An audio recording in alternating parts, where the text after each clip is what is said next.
उद्बोधन 2। महाशिवरात्रि के पर्व महाराज श्री जी का जागृति संदेश। परम तेजस्वी योगीराज परम सिद्ध परमहंस अतिशय विरक्त सद्गुरुदेव स्वामी दयानंद गिरि जी महाराज फरमाते हैं कि जब जब धर्म की हानि और अधर्म की वृद्धि होती है तब तब ही भगवान इस युग में इस धरती पर प्रकट होते हैं और प्रकट होकर साधु पुरुषों का उद्धार करते हैं, पापियों दुष्टों का संहार करते हैं और धर्म की स्थापना करते हैं। जब जब धरती पर कल्याण की आवश्यकता हुई भगवान अनेक रूपों में अवतरित हुए। भगवान श्री रामचंद्र जी महाराज का अवतार हुआ। भगवान श्री रामचंद्र जी महाराज ने अपने जीवन के माध्यम से एक आदर्श परिवार, आदर्श समाज और आदर्श राज्य की श्रेष्ठ प्रस्तुति की। भगवान श्री कृष्णचंद्र जी महाराज अवतारी हुए।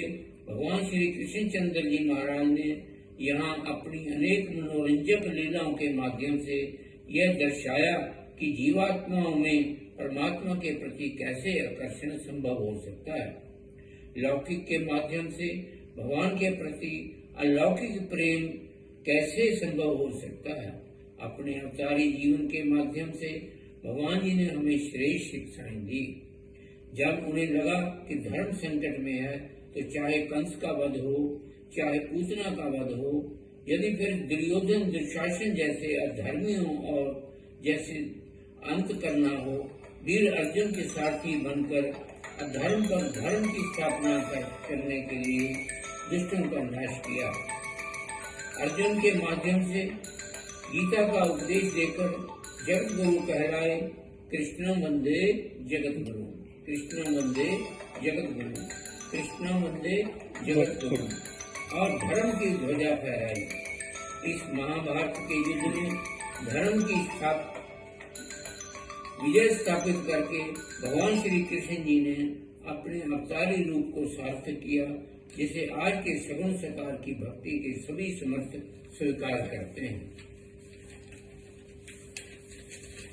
परम तेजस्वी पूर्ण ज्ञानी अतिशय विरक्त परम पूज्य सद्गुरुदेव स्वामी दयानंद गिरि जी महाराज अपनी अमृतमयी वाणी एवं कल्याणकारी वाणी द्वारा हमें समझा रहे हैं कि भगवान शिव जी हैं ही कल्याण की मूर्त, वे हैं ही कल्याणकारी, वे हैं ही आशुतोष भगवान। भगवान शिव जी का दिन शिवरात्रि मनाते हैं।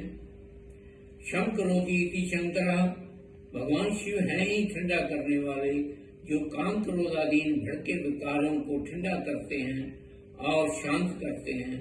जो शांत करने वाला मनुष्य के अंदर स्वभाव है वह भगवान शंकर की मूर्ति है, और जो बंधन विकारों को शांत करते करते शांत हो गया, शम भक्ति इति शंभु, वह शंभु हो गया। दो तरह की तृष्णा होती है मनुष्य के अंदर, एक भक्त तृष्णा होती है, दूसरी विभव तृष्णा होती है। भक्त तृष्णा में मनुष्य संसार के विषयों में रचा पचा रहता है। जब वहां से थक जाता है तो निद्रा अर्थ में आ जाता है, जो विभव तृष्णा कहलाती है। अब इन विकारों को ठंडा करते करते बैठे रहे तो ये नींद में जाने लगेगा। अपने उस नींद को भी नहीं लेना, शिवरात्रि के समान उधर खाना छोड़ना, फिर नींद भी हटाई। जागते जागते यदि ये आपका सारा दोष टल गया तो शंकर भगवान की आपकी साथ देंगे। अब प्रत्येक विकार को यदि आपने ऐसा टालना सीख लिया तो शास्त्रों में ऐसा आता है कि उस प्राणी को जीवित समाधि और मोक्ष का पता लग गया, तो वह दुनिया में बेपरवाह है और सबके जीवन को पहचानेगा। ईश्वर का इतना बड़ा सुंदर नाटक है, उसको वह मनुष्य खुली आंखों से संसार में देखेगा। उसका वर्णन, निरूपण और कारण सहित इस मनुष्य की समझ में आएगा। थोड़ा मन को पहचानना सीखो। इस प्रकार मन को बोल बोल कर समझाए। सद्गुरुदेव परमहंस वीतराग स्वामी दयानंद गिरि जी महाराज फरमाते हैं कि इस प्रकार करना यह शब्द गुरु होता है। शब्द गुरु सुरती धुन चेला, अर्थात शब्द सुरत अभ्यास करता रहे। जैसे अंदर से गुरु का शब्द हुआ, उसी शब्द के अनुसार अपने आप को संभालने में लग जाए। प्रीति रखे उसमें, वही सच्चा शिष्य है। सदगुरु तो आपके अंदर शब्द रूप में बस रहे हैं, परंतु वे सदगुरु तब बस रहे हैं यदि आपको मन की पहचान आती है, मन की आंख खोलनी आती है। यदि तुम आत्मा में साक्षी रूप से टिक गए तो वह आत्मा अपना परम आनंद प्रकट कर देगा। मन की एक ही दिशा में एकाग्र होना परमात्मा का सुख अर्थात समाधि का सुख मनुष्य को मिलता है। भगवान ही एक ऐसे हैं जो सारी दुनिया के विकारों से परे हैं, सब दोषों से परे हैं, सब दुखों से भी परे हैं और अपने आप में केवल शांत और आनंद रूप के धाम में विराजमान है। भगवान को पहचाने और उनके गुणों को अपने अंदर बसाने का यत्न करें।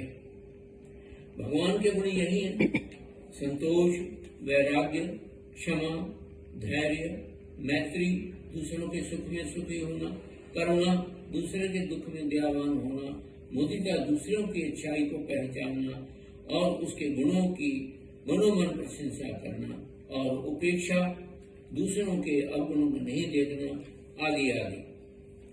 भगवान के इन गुणों पर चिंतन मनन करते हुए भगवान पर दृष्टि रखी जाए, यही भक्त भक्ति है। मनुष्य को अपनी भलाई के लिए इन्हीं भगवान की शरण लेनी है, उन्हीं का सहारा रखना है। पूर्ण असमर्थ होकर के, असहाय होकर के, अनाथ होकर के बिल्कुल जब हम भगवान को पुकारते हैं तो भगवान हमारे सम्मुख प्रकट होते हैं, हमारे कष्टों का निवारण करते हैं। भगवान को मानो, ईश्वरी शक्ति के समान व साकार व निराकार किसी भी मार्ग को अपना लो, लेकिन इसमें मन, बुद्धि और इंद्रियों का संयम अनिवार्य है। पूर्ण श्रद्धा, विश्वास और निष्ठा से मन को ध्यात्म साधना में लगाकर जीव अपना कल्याण कर सकता है और इसी में मनुष्य जन्म की सफलता है और मनुष्य जन्म की सार्थकता है। बोलो सद्गुरुदेव भगवान की जय। ओम परब्रह्म विद्महे श्री गुरुदेवाय धीमहि तन्नो परम गुरुदेवः प्रचोदयात्। जो परब्रह्म परमात्मा को जानते हैं, हम श्री गुरुदेव महाराज की शरण में हैं। वे शांत परम गुरुदेव हमें ज्ञान प्रदान करें, सत्कर्म करने, सत्मार्ग पर चलने की प्रेरणा दें। हे गुरुदेव, आप महान हैं, साक्षात भगवान हैं, सब जीवों का भला कर रहे हैं, ज्ञान अमृत वर्षा द्वारा सब जीवों को सत्य के राह दिखा रहे हैं। आपके श्री चरणों में हमारा कोटि कोटि आपकी कृपा दृष्टि, दया दृष्टि सदा बनी रहे। भूल चूक क्षमा करें। आप जी में, भगवान में, धर्म में, शास्त्र में हमारी श्रद्धा दिन प्रतिदिन बढ़ती रहे। आपके श्री चरणों का प्यार बनता रहे। हे गुरुदेव, आप जी द्वारा बताए गए सत्य मार्ग पर चल के हम अपना कल्याण कर सकें। हमारे ऊपर, हमारे परिवार के ऊपर, सबके ऊपर, बच्चों के ऊपर, सबके ऊपर आपकी करुणामयी दृष्टि सदा बनी रहे। आपके जी द्वारा बताए गए सत्य मार्ग पर चल के हम अपना कल्याण करते रहे। प्रभु आपकी शरण में है। आप अपना करुणा भरा, दया भरा अपना वरद सदा ही हमारे ऊपर बनाए रखें, परिवार पर बनाए रखें, हम जीवों के ऊपर, साधुओं के ऊपर, भक्तों के ऊपर बनाए रहें, ताकि हमारा मनुष्य जन्म सफल हो। हे भगवान, आपके श्री चरणों में कोटि कोटि नमन, कोटि कोटि नमन, कोटि कोटि नमन। जय सद्गुरु। जय सद्गुरु।